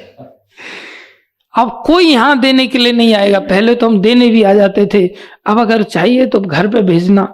और मेरा बेटा किसी के संपर्क में नहीं आएगा। मैं उसके हाथों रात को रोटियां बना के भेजती थी, दूध भेजती थी। बेचारे भक्त लोग हैं, उनको सब यहाँ आने में दिक्कत होगी, चलो वो कीर्तन करते हैं, कथा करते हैं, मैं यहाँ से बना बना के भेजती थी। अब तो मैं उसको बिल्कुल भी हाथों नहीं भेजूंगी। उसको अगर आप लोगों को अगर चाहिए तो घर पे आ जाना, फिर भी दूध तो मिल जाएगा। और देखो, मेरे को हंसी आ रही है माता की बात, तो आप हंसते रहते हो ना, इसलिए आप लोगों का हृदय पत्थर का बन गया है। माँ की ममता आप नहीं जानते, माँ कैसी फूट फूट के रो रही है। मेरा तो जीवन ही मरने जैसा हो गया। मैं तो आज डंडा लेकर के, मैं बोला किसी भक्त को दो फोन, उस भक्त को दिया। बोले फिर मैं बोला क्या भाई डंडा फंडा? बोले हाँ प्रभु जी डंडा तो लेके आइए माता। मैं बोला फिर थोड़ा सीरियस केस है, कोई बात नहीं। मैंने कहा मैं तो इसको 2-4 दिन के लिए लाया था, और मैं तो इसको काम के लिए लाया था। मेरे यहाँ बहुत कंपनी वाले लोग काम करते हैं, कई सारी कंपनियों के साथ मेरे संबंध हैं। तो आपने बताया क्यों नहीं हमें कि कंपनी के लिए आप लेकर के जा रहे हैं? कंपनी के लिए और अगर आप लगाएंगे कहीं तो हम देखने आएंगे वो कहाँ काम कर रहा है, कैसा काम कर रहा है, और रोज शाम को यहीं वापस आएगा घर पे। हम वहां ऐसे नहीं रखने देंगे। बिल्कुल मत रखो, मेरे को क्या फर्क पड़ रहा है। मैं तो इसको डंडा मार करके, मैं बोला मैं भी इसको डंडा मार, मेरे को क्या पता था ये घर से बता के नहीं आया, पता तो था मेरे को। मैं तो यही बोला, मतलब पता ही नहीं इसने घर पे, दुष्ट आदमी कैसा बेवकूफ है। खैर वो लड़का, ये घटना मैंने क्यों सुनाया, वो लड़का खुद ही कहता है मेरे को, प्रभु जी ये जो भगवान जी है ना, मैं यहाँ जब आया और मैं रहने लग गया, और इनके साथ में अगर जस्ट थोड़ा सा कोई नजदीक में आ जाता है ना और रहने लग जाता है ना, तो ये खींच लेते हैं। बोले फिर मैं कहीं काम करने के लिए, मेरे को काम तो मिला, बहुत काम मिला, मैं कहीं काम करने के लिए गया, पैसा भी मिलता, कोई बहुत ज्यादा काम भी नहीं होता है, फिर भी मेरे से काम अब वहां होता ही नहीं। ये भगवान जी ऐसे है ना, ये खींच लेते हैं आदमी को। फिर किसी व्यक्ति का संसार में मन लगता ही नहीं, मेरा घर पे मन नहीं लगता, ये खींच लेते, मैं क्या करूं। और ये सच्चाई। अब मैं मन सोच रहा हूं, यार मेरे को क्यों नहीं खींचा भगवान ने आज तक। मेरे मन में तो भगवत सेवा का कोई ऐसा भाव ही नहीं आता। मैं तो सिर्फ गुरु जी के डंडे के कारण भयभीत होकर के थोड़ा बहुत काम करने का प्रयास करता हूं। मैं मन में ऐसा सोच रहा था, लेकिन वो बिल्कुल, मैं हंस रहा हूं, बोले प्रभु आप हंसिए मत, मैं सही कह रहा हूं। ये ठाकुर जी है ना, ये खींच लेते हैं आदमी को।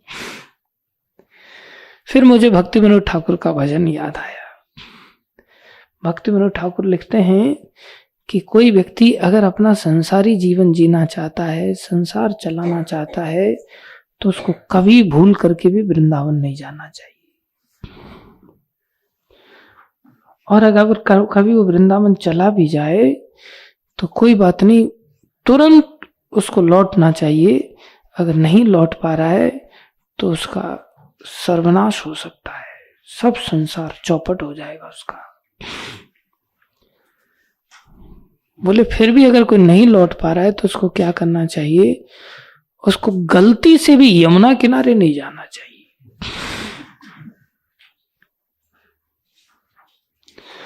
और अगर कोई गलती से यमुना किनारे चला भी गया तो उसको इधर उधर देखे बिना सीधा किनारे किनारे निकल करके वापस आ जाना चाहिए। और अगर नहीं माना और वहां उसने मदन मोहन मंदिर को, गोविंद देव के मंदिर की ओर देख लिया, तो फिर कोई नहीं बचा पाएगा उसको। और मंदिर को अगर देख लिया और मंदिर में घुस गया और उनके त्रिभंग ललित स्वरूप को देख लिया उसने, तो फिर तो मान लो अब उसके संसार के नष्ट भ्रष्ट होने की शुरुआत हो गई। बम फूटने चालू हो जाएंगे उसके घर में। एक एक करके उसके सारे रिश्ते नाते सब ये खा जाता है टेढ़ी टांग वाला। मोर पंख धारण किए हुए चितवन दृष्टि से जो दृष्टिपात करते हैं, उनकी दृष्टि अगर किसी को लग गई तो फिर कोई उपाय नहीं। हम बहुत छोटे थे तो नगरकोट गए थे हमारे दादी बाबा के साथ। गांवों से यात्राएं जाती थी, बस भर के गई थी। तो वहां पर वो लोग बस में, ब्रजवासी तो ब्रजवासी अपनी धुन में रहते हैं, उनको कोई माता फाता से इतना लेना देना नहीं होता। बस इच्छा हो जाती है कहीं घूमने फिरने की तो लोग चले जाते हैं। लेकिन वहां पर भी भक्त वो ठाकुर जी के ही रहते हैं। तो पूरी बस में कृष्ण के ही भजन गाते थे वो लोग। हमें याद है उस समय वो लोग गाते थे कि एक बड़ा सुंदर भजन था,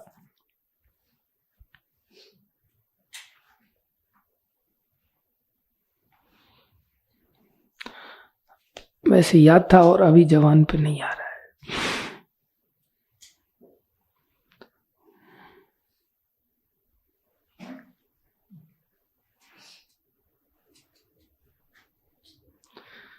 होता है ना किसी किसी आदमी का जीभ पे नाम याद रहता है लेकिन जीभ पे आता नहीं। ऐसी स्थिति है।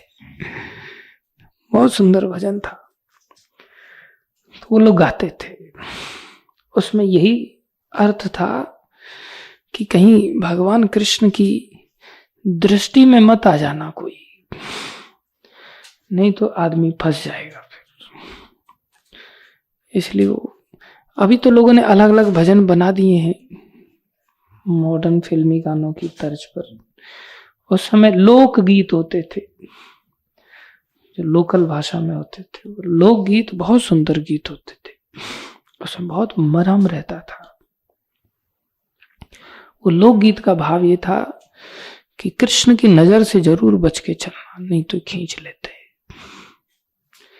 खैर, कहने का भाव क्या था, या तो हम थोड़े से डबडेल होंगे माया की ओर तो माया खींच लेगी, अपने आप कराएगी फिर ये इसको जो कराना है। और कृष्ण की ओर अगर हम थोड़े से डबडेल हो जाएंगे तो कृष्ण खींच लेंगे और ये भी अपने आप करा लेते जो कराना है। करना नहीं पड़ता, घबराने नहीं होता। अरे प्रभु जी इतना वैराग्य में कैसे कर पाऊंगा, आप नहीं कर पाओगे लेकिन ये करा लेंगे अपने आप, चिंता मत करो। अब कृष्ण की अंतरंग शक्ति तो बहुत सुपीरियर है। ये इतनी सुपीरियर है कि माया के अंदर खिंचा हुआ जीव भी यदि थोड़ा सा भी भक्तों की संगति में आ जाता है तो भी ये कृष्ण उसको वहां से खींच लेते हैं। बीच में से तो जिधर गया उधर खिंची जाएगा। मान लो कोई व्यक्ति माया की ओर खिंच गया और भगवान के दूतों के चक्कर में आ गया,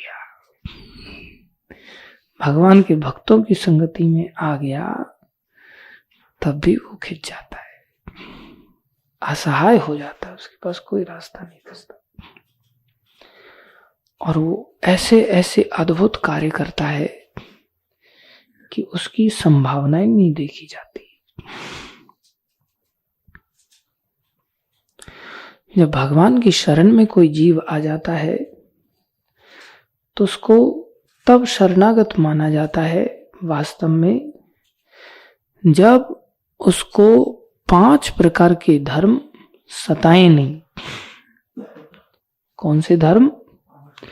5 प्रकार के धर्म उसको सताए नहीं, उसको विचलित ना करे। पहला धर्म है देह का धर्म। पहला धर्म क्या है? देह का धर्म, जिसमें देह को ठंडी लगती है, देह को गर्मी लगती है, देह को हार्डनेस फील होती है, कठोर वस्तु है, देह को सॉफ्टनेस फील होती है, यहाँ ये कोमल वस्तु है। तो देह अपने धर्म के लिए अनुकूल वस्तुओं की अपेक्षा करती है, ये सताता है जीव। बोले जब भगवत भक्त बन जाता है वास्तव में, तो उसको ये देह धर्म सताता नहीं, इससे ऊपर उठ जाए। इंद्रिय धर्म कि भाई आंख है तो बंद करके कैसे रह सकते हैं, देखना तो पड़ेगा। मुंह है तो बंद कैसे करें, बोलना तो पड़ेगा। कान है तो बातें तो सुननी पड़ेंगी। हाथ है, पांव है, चलना फिरना, उठना बैठना, खाना पीना, सब करना ही पड़ेगा। ये कौन से धर्म है? देह के धर्म। प्राण के धर्म होते हैं। प्राण का धर्म है भूख आदि लगना। प्राण का धर्म क्या है? भोजन से ही प्राण चल रहे, प्राण धारण कर पाते। अगर भोजन पानी ना मिले तो प्राण धारण हो पाएंगे? नहीं। भूख सताती है, प्यास सताती है। शरणागत उसको माना जाएगा जिसको भूख ही ना सताए और प्यास भी ना सताए। कितनी बड़ी बात है। किसी व्यक्ति को देह का धर्म ना सताए, न सर्दी का अनुभव हो रहा है, न गर्मी, ऊपर उठा है इससे, मतलब ऐसी ऊंचाई पर स्थित है। इंद्रिय का धर्म ना सताए। अब हम तो इंद्रिय का धर्म सताता है। जैसे ही कान में छम छम छम छम कहीं घुंघरुओं की, गहनों की, चूड़ी खनकने की या झालरदार साड़ी आपस में टकराती है, उसकी भी आवाज आती है। पुरुष को, स्त्री का अगर ऐसे सब सुनने को थोड़े से मिल जाए, और उस समय आंख का धर्म कहेगा देखो जल्दी से, और उस समय आंख सताए नहीं, कितना बड़ा लालच पैदा हो जाता है। खाली किसी को बोल दो ना कि प्रभु जी कथा के बाद जो है रसगुल्ला बांटना है। अब ये नहीं बताया हफ्ते बाद बांटना है या महीने बाद बांटना है या कल बांटना है, कथा के बाद बांटना है। तो हर व्यक्ति देखे किधर से आ रहा है वो रसगुल्ला, किधर से आ रहा है, दिखाई नहीं दे रहा है, किधर रखा है, कहाँ रखा है। आंख देखना ना चाहे, ऐसा कैसे हो सकता है। किसी को खाली बोल दो हाँ वो 2 लोग थे और उसके बारे में बात कर रहे थे, और जिसके बारे में बात कर रहे थे उसका नाम लेते ही वो व्यक्ति के कान न खड़े हों, कान न सताए उसको, कि जब तक उसको ये नहीं पता चल जाए ना मेरे बारे में बात क्या कर रहे थे, तब तक उसको चैन पड़ेगा क्या बात हो रही थी मेरे बारे में। तुरंत उसके कान घूमने लग जाएंगे। ये इंद्रिय धर्म है। प्राण का धर्म है भूख और प्यास, जिससे प्राण धारण करता है। वायु धारण करते हैं हम, उससे प्राण हमारे चलते हैं। सांस ही ना लें ऐसी स्थिति बन जाए, बोले तब उसे शरणागत माना जाएगा। अब ऐसी स्थिति में हम देखेंगे तो बोले अरे बाप कभी नहीं हो सकता ऐसा। तो इससे भी ऊपर बोले मन का धर्म ना सताए। कोई अगर इनको भी अगर सहन कर ले और मन का धर्म ना सताए उसको। अर्थात कहां जा रहे हो भैया?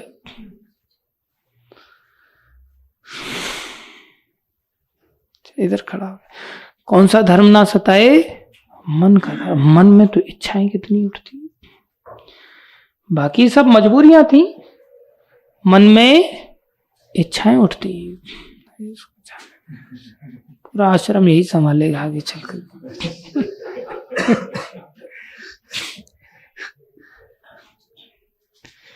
मन का भी धर्म ना सताए कि मन में इच्छाएं उठना, ये भी खत्म हो जाए। इससे भी ऊपर बोले बुद्धि का धर्म ना सताए। निकाल लिया तूने इसमें। इससे भी ऊपर बुद्धि का धर्म। ये टेक्नो बाबा है, कहीं ना कहीं घुसता ही रहता है बस। बुद्धि का धर्म भी ना सताए, अर्थात अपना दिमाग लगाने की वृत्ति ना रहे। हर आदमी अपनी खोपड़ी लगाता है और सोचता यही सही है। कितना भी उसको लोग प्रमाण देना कि ऐसा नहीं होता भैया, बोले नहीं प्रभु जी आप नहीं समझते। वृंदावन में आते ही बोले मेरी सर्दी लग जाती। उपाय क्या? जल्दी से टिकट निकालो, गुजरात भागो, महाराष्ट्र भागो, हाँ इधर भागो उधर भागो। यही दिमाग है। अचानक से न्यूज में पता चल गया आज कोहरा बहुत हो, टिकट कैंसिल कर दो आज की। 4 दिन बाद की टिकट निकालते हैं। दिमाग ही ना लगाया आदमी, कितना दिमाग लगाते हैं। जैसे यहाँ तो हर व्यक्ति मर ही रहा है सीधा सर्दी में, कोई जिंदा रह ही नहीं रहा है। डॉक्टर वगैरह दवाइयां वगैरह यहाँ तो काम ही नहीं करती। ये तो मोदी गवर्नमेंट के खिलाफ जगह है यहाँ, बिल्कुल असर ही नहीं होता उसकी कोई सरकार का। इतना दिमाग लगाती पब्लिक, और कुछ बात करो तो उल्टा ही समझा देंगे।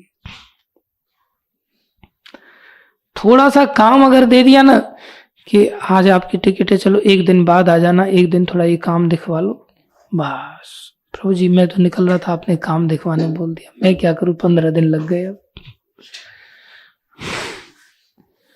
कैसे मतलब हमारी गलती कि 1 दिन का काम क्यों बता दिया। इतना दिमाग, ये सब गलत दिशा की ओर दिमाग। बोले ऐसा दिमाग लगाए बिना आदमी रह नहीं सकता, क्योंकि बुद्धि अपना धर्म निभा रही है ना। कौन सी बुद्धि है ये? बहिरंग शक्ति के संसर्ग से दूषित बुद्धि है। कौन सी बुद्धि है? दूषित बुद्धि। बोले ये सब चीजों का त्याग करना पड़ेगा, तब उसे भगवत शरणागत माना जाएगा। अब बताओ, ऐसा लगता है जीवन में ये तो असंभव है, हो ही नहीं सकता, हो ही नहीं सकता। लेकिन ये संसार में होता है, प्रत्यक्ष रूप से होता है। संसार में भी आदमी जब लोभ ग्रसित हो जाता है, धन उसके चित्त का हरण कर लेता है, तब वो आदमी पैर के धर्म को त्याग करके गले पर ऐसा जम के बैठता है कि उसके पीछे ठेक पड़ जाती है। पीछे उसका सेंसलेस हो जाता है बैठते बैठते बैठते बैठते, लेकिन वो घूमना फिरना सब बंद कर देता। उसको कोई डंडा लेके नहीं बिठा के रखता है। इतना तो कैदी भी नहीं बैठता होगा चौका जमा करके, जितना थड़े पर एक दुकानदार बैठ जाए। और अगर भैया ग्राहक आते रहें तो पानी भी भूल जाता है, वो भोजन आदि तो दूर की बात है। संसार में भी माया शक्ति उसको जब खींच लेती है तो निद्रा क्या, आहार क्या, भूख प्यास क्या,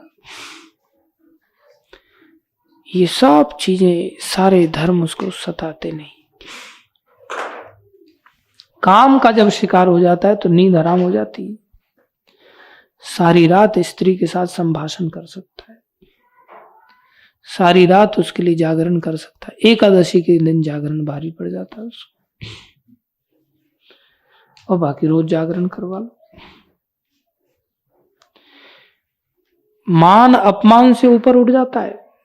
जिस स्त्री के साथ उसका झगड़ा हो रहा हो, मरने मारने की स्थिति आ जाए, और भोग लाभ के लिए तुरंत झुक जाता है और झुक करके प्रीति दर्शाने लगता है। सब भुला देता है कि हमारी क्या दिन में बातचीत हुई थी। ये सिद्धांत है। क्यों? माया ने खींच लिया। ऐसे ही जब श्री कृष्ण किसी जीव को खींच लेते हैं तो उसकी ऐसी दशा स्वयं बन जाती है, बनानी पड़ती नहीं है। ध्यान देने वाली बात है। निराश होने की आवश्यकता नहीं। परीक्षित महाराज को कहा सुखदेव गोस्वामी ने, तो बनाता कोई नहीं। सुखदेव गोस्वामी कह रहे हैं जाओ अब थोड़ा भोजन कर लो। कितने दयामय है, खुद ही कह रहे हैं जाओ भोजन कर लो। तो परीक्षित महाराज कह रहे हैं नहीं, आप कथा सुनाइए। नहीं, जाओ भोजन कर लो, भूख लगी होगी। अरे मैं भोजन करने के लिए इसलिए नहीं जा रहा हूं कि मैं भूख मार के बैठा हूं यहां। मुझे भूख नहीं, मुझे प्यास का भी अनुभव नहीं हो रहा है। मैं इतना तृप्ति का अनुभव कर रहा हूं कि मुझे प्यास का भी अनुभव नहीं हो रहा है। ऐसा तो भगवान के भक्तों के साथ भी देखने को मिलता है। जब कभी गुरुजनों का सानिध्य मिल जाता है ना, उनके साथ उठने बैठने को मिलता है, तो उनसे दूर जाने की इच्छा नहीं होती। उनको कहना पड़ता है जाओ भोजन पानी कर लो, जाओ सो जाओ, जाओ काम करो, उनको कहना पड़ता है। ऐसा आकर्षण होता है। ये भगवत भक्ति का आकर्षण है। खिंच जाता है अपने आप। भूख प्यास भय मन का सबसे प्रमुख लक्षण है। मन का धर्म भय है। मन का धर्म क्या है? भय। बुद्धि का धर्म क्या है? तरस। तरस माने प्यास। ये वो प्यास नहीं है पानी वाली जो प्राण के धर्म के अंतर्गत भूख प्यास आती है। ये तरस अर्थात वो प्यास है जिसमें कि आदमी अलग अलग प्रकार की कामनाएं मन में बुद्धि में रखता है। मन जो इच्छा करता है वो प्रायः भय के कारण, और बुद्धि जो इच्छा करती है वो भोग के लिए करती है। दूषित बुद्धि, उसमें तरस पाई जाती है।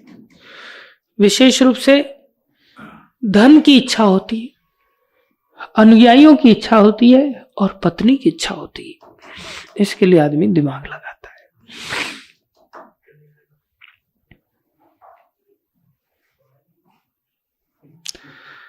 4 दिन बाद ये पहना के ही मानेगा ठाकुर जी को सीधा।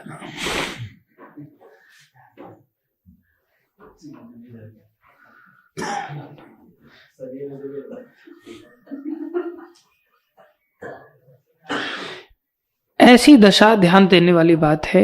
ऐसी दशा कब आती है? जब भगवान के द्वारा जीव खींच लिया जाता है। तो हम खींचे कैसे, मुद्दा ये है। उस रेंज में आने के लिए क्या करना पड़ेगा? अगर हम तटस्था शक्ति से ही सीधे थोड़ा सा डबटेल होते तो तुरंत खिंच जाते। अभी हम माया शक्ति के द्वारा पहले ही खींच लिए गए हैं। तो जो संघर्ष है वो माया शक्ति के अंतर्गत जिन वस्तुओं से खिंचे हैं उससे छूटते हुए कृष्ण का थोड़ा सा ही कुछ कार्य किया जाए, कृष्णमयी थोड़ा सा ही जीवन जिया जाए, उतने से ही कृष्ण खींच लेंगे। वो थोड़ा सा जीवन क्या है? वो जीवन है सिर्फ और सिर्फ श्रवण करना श्रद्धा के साथ। क्या करना? श्रवण करना श्रद्धा के साथ। उसी बात को आज के श्लोक में बता रहे हैं। कल के श्लोक में बताया था कि भाई इस शरीर में जो माया का दास बन गया है और व्यर्थ की बातों में, कृष्ण की अतिरिक्त संसार की बातों में अगर कानों को लगाता है तो कानों में क्या घुसेगा? सांप घुसेगा। वो सांप का बिल बन गया। और जीवा से अगर असत चर्चा करता है तो मेढक की तरह टर्राने वाला कार्य है, और मेढक किसको बुला रहा है? सांप को बुला रहा है। तो जीवा के लिए भी अगर असत चर्चा में जीवा लगी हुई है तो कौन आने वाला है? सांप आने वाला है। तो सुनने से भी मृत्यु है और बोलने से भी मृत्यु है। तो इस ओर तो मृत्यु है। आज की इस श्लोक में भी बता रहे, बोले इधर भी मौत है। इधर कैसे मौत है? बोले जो तुम संग्रह कर रहे हो, बोले भारा परम पट्ट किरीट जुष्टम, ये परम भार है, ये भयानक बोझ है। कैसा? जो तुमने किरीट कुंडल आदि, जो मुकुट आदि धारण किया है, जो संसार में तुमने जो सत्ताएं पाई है ना, कि मैं इस मकान का मालिक हूं, मैं इस पत्नी का पति हूं, मैं इस बच्चे का बाप हूं, मेरे पास इतनी संपत्ति है, मेरे पास इतने गहने हैं, मेरे पास इतनी ड्रेसेस हैं, मेरे पास सोना है, चांदी है, ये है, वो है। बोले उत्तम अंग होने पर भी, जिसने बड़े सुंदर सुंदर पगड़ी आदि पहन करके अपने आप को बहुत उत्तम देखने वाला बना लिया है, उत्तम मतलब सामने जो उत्तम मोहन प्रभु बैठे हैं ये वाली बात उत्तम नहीं, उत्तम मतलब संसारी दृष्टि से जिसने उत्तम अंगम कर लिया, बढ़िया एकदम जैकेट खरीद के लाए, हाँ ब्रांडेड जैकेट पहन रहे हैं, ब्रांडेड शूज, ब्रांडेड सॉक्स, और बढ़िया कैप वगैरह, ब्रांडेड घड़ी बड़ी, सोने की चेन, हर एक उंगली में अंगूठियां आदि, और सब चीजों की बढ़िया गाड़ी, हाँ स्कॉर्पियो अलग, इनोवा अलग, हाँ वो तो हमारी गाड़ियां गधे।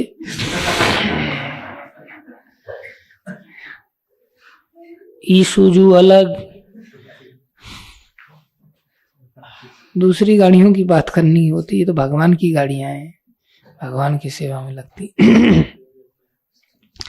अलग अलग गाड़ियां ले ले करके पब्लिक घूम रही है।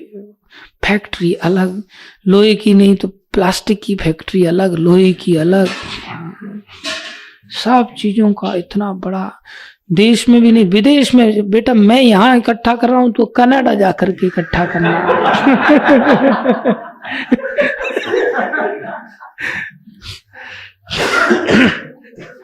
और एक ओर से टिकट निकाला जा रहा है बेटे का, एक ओर से उसको सारी सुविधाएं दी जा रही है, और प्रभु जी को कहा जा, प्रभु जी आप उसको रोक लो, रोक सकते हो तो।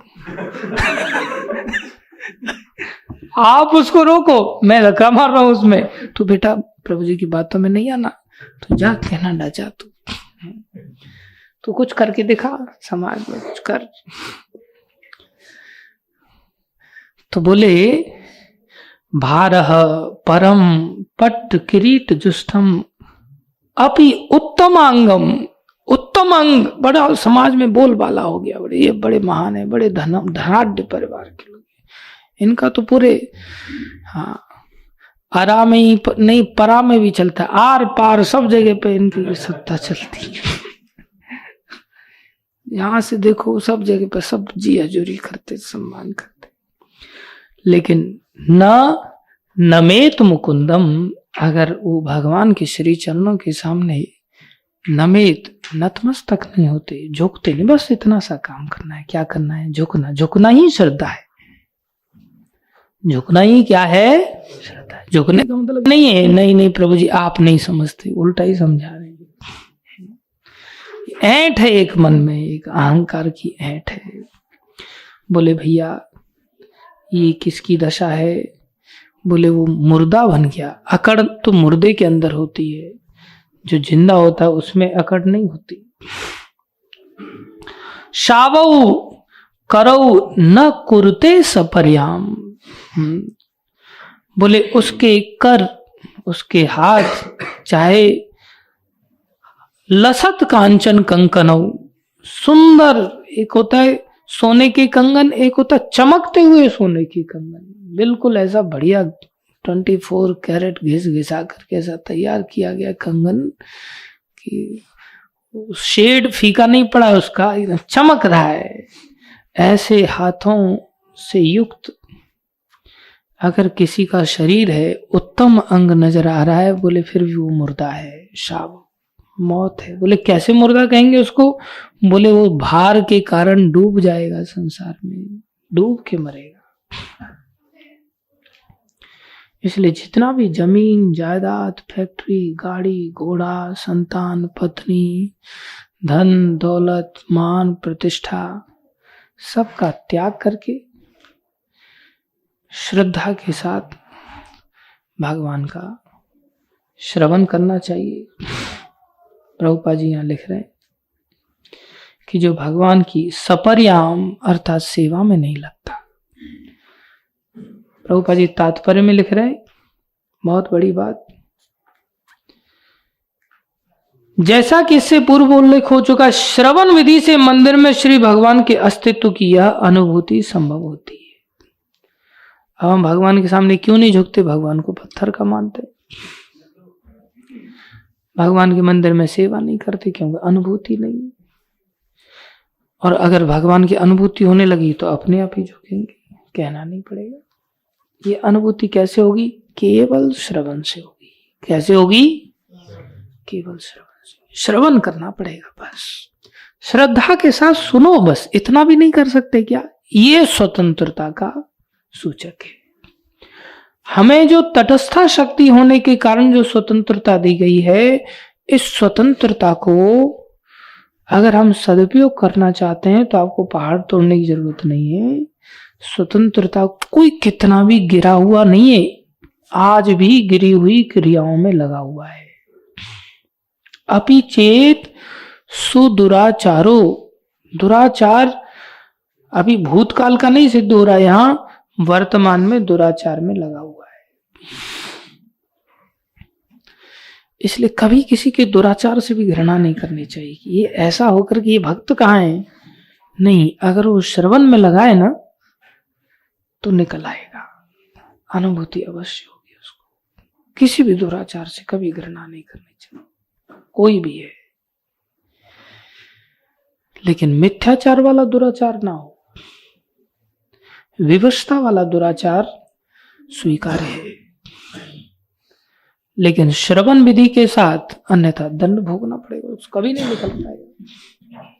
श्रवण इतना शक्तिशाली है, हरे कृष्ण, श्रवण इतना शक्तिशाली है, इतना शक्तिशाली है कि इससे बढ़कर और कुछ भी नहीं। ये श्रवण विधि बहुत निष्ठा के साथ अपनानी चाहिए। हम उस बच्चे को क्यों कह रहे थे तू यहीं सो जा? बोले श्रवण करते, हरे कृष्ण धन्यवाद, श्रवण करते करते अगर नींद भी आए तो भी वहीं पर सो जाओ, अगले जन्म में जागते हुए पैदा होंगे। एक अभ्यास पड़ेगा, एक संस्कार पड़ेगा।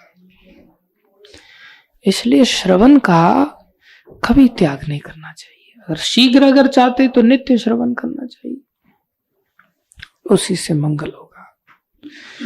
तो ये तीसरी मौत है जो डूबने के माध्यम से होने वाली है। अगर हमने संसारी इन सब चीजों को ग्रहण किया तो ये भार बढ़ाएंगी और भार बढ़ने पर जीव जल्दी डूबता है। उपाय क्या है? उसको कम से कम तीसरी कैटेगरी का भक्त बनना चाहिए, जो संसार में प्राय लोग नहीं होते।